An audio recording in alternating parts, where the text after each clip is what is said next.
if you get signals and you know nothing about trading, so it means that now you are going to believe in that signal 100%. So you are going to risk everything there. What if that signal goes wrong? You lose money.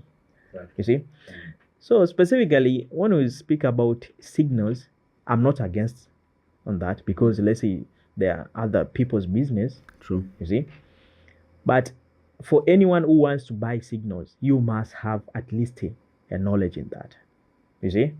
And when we speak about copy trading does not have different means, it's like a signals, you see? But now the difference is that you are copying someone who is an expert. Okay. Let's say, for example, with the FX Pesa or equity, there is the copy trading side. You see? Okay. Now, from that copy trading side, you have to you have to copy someone who is performing well. Yeah. Because everything is displayed there. You have to analyze people, all the people who are whom you can copy. Their history is there.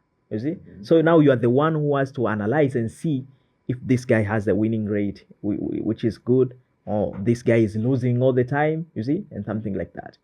So specifically for those people who are looking forward to do copy trading, and of course this requires zero knowledge, because you are going to copy someone who is trading. You have to make your analysis on looking for someone who is good at it.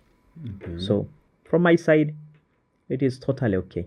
But now there are scammers also there. You find, let's say, someone on his side, he knows nothing about trading. Maybe he's very shallow and he's selling signals.